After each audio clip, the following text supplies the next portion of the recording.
recession and technology forged major innovations. The number of students taking online courses has skyrocketed. And now there's a debate over whether it's time to change the traditional college credit hour system. Some education reformers say diplomas should be based on knowledge acquired, not credit hours accrued. Take a look at this. College student Jessica Sanders' schedule at LES Business College is packed. I'm taking 18 credit hours, and I'm working 20 hours a week. So it's kind of a big load. With little time and money to spare, she wants to make sure she's getting the most out of her college experience. 6 out of my 8 classes are grades, and then 2 of them are pass or fail. It's a good deal. Sanders will eventually graduate with a GPA and the required credit hours. But a new education model is emerging in higher education where those don't exist. Through competency-based education, grades can be done away with because the student has to prove that they can actually do the task at hand, whatever it is. Celia Baker is a former visiting professor. She now writes for the Deseret News and has talked to experts around the country about competency education. We now have a couple of universities back east who have moved entirely away from the credit hour, including Southern New Hampshire University's College for America. In March, they received regional accreditation, the gold standard of educational quality. Their online programs are based on learning outcomes instead of seat time. You do one form or another of showing your competency in the subject area and receiving credit for that. WGU is an integral part of our higher education system in Utah. Western Governors University pioneered the competency-based education model. The nonprofit, fully accredited online university charges a flat rate of $3,000 every 6 months. So the faster you progress, the more you save.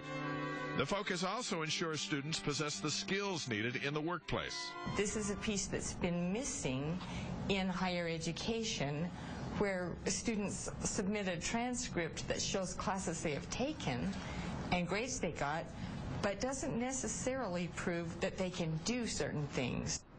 Employers have been complaining for some time about graduates entering the workforce unprepared.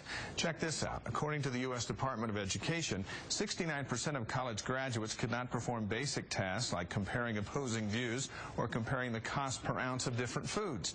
But if you look at grades, students are performing well. A significantly higher percentage of grades are A's, 43% in 2008 compared to just 15% in 1961. Dr. Robert Mendenhall is the president of Western Governors University. Good morning. Thanks for being here. Great to be here. Thanks for having me. What do you think of those numbers? There are a lot more A's being handed out, but maybe not enough A students coming out.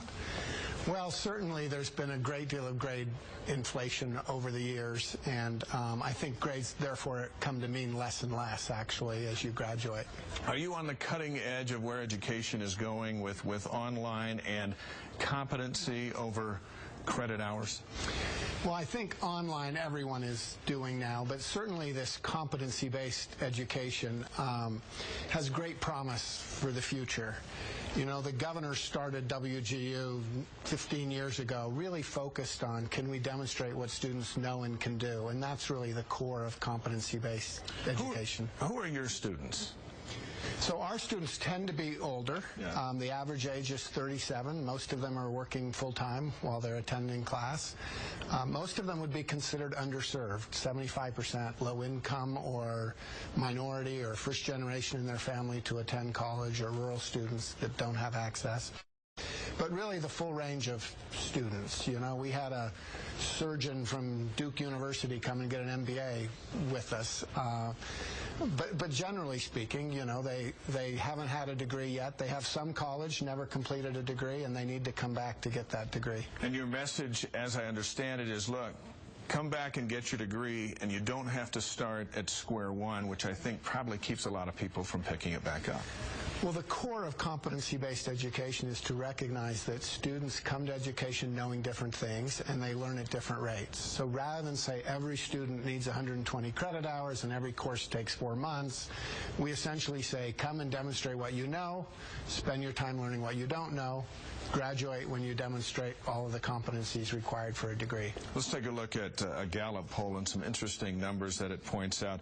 Even though online education is relatively new, most Americans seem to rate it positively when it comes to value and options. 33% actually think online is better than traditional classroom-based education, but they also see downsides. According to this poll, Americans tend to think online education provides less high-quality instruction and fewer well-qualified instructors. They don't think the testing is as rigorous, that grading can be trusted, and they don't think it provides a degree that will be viewed positively by employees. Now, how do you counter all of that? Because those are the legit stigmas that I'm sure you face. You know, I would say, first of all, some of that's true for a lot of online education. There certainly are providers that don't do a great job of that. I think WGU is very much distinguished from those enterprises. First of all, in terms of the testing, you know, our students all do proctored testing. So they're being proctored. We used to have them all go to proctored testing centers. We now proctor them online in their homes. There's biometric software to prove who the student is. I think the tests, certainly in our case, are developed by psychometricians and assessment specialists, so they actually have more validity and reliability than those that would be developed, you know, by faculty members that are trained in economics or marketing, but not in assessment.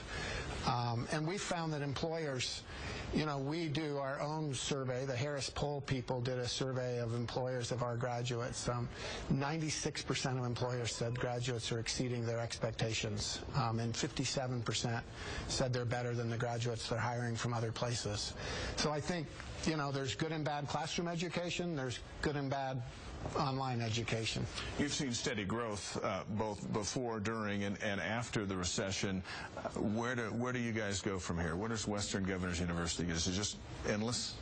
Well, you know, we've had 30% compound annual growth for the last 5 years. Our target really isn't to see how fast we can grow. We're a private nonprofit. We really were created by the governors to create an affordable supplement to state higher education systems. Our target is really the 37 million adults in America that have some college and no degree. It's 23% of the American workforce, and frankly, their jobs are going away. They need additional education. They're going to be in the workforce another 20 or 30 years. So we just do workforce degrees. We just do business, IT, healthcare, teacher education. So our goals are less about enrollment numbers and more about, can we help these individuals gain a degree and a better paying job and provide for their families better than they are currently. Listening to the Governor's State of the State address, where education is emphasized, and I'm sure you feel this way too, Western Governors University pushing the idea that education really is the liberating factor out there that can change a life. It really is. You know, we serve our students. Students who have graduated in the last 3 years from WGU on average are making $9,000 a year more than before. If they graduated 3 to 5 years ago, they're making $18,000 more. In many cases, that's, you know, 50% or more increase from what they were making. That's the difference between a family supporting wage and not being able to support a family. So it's really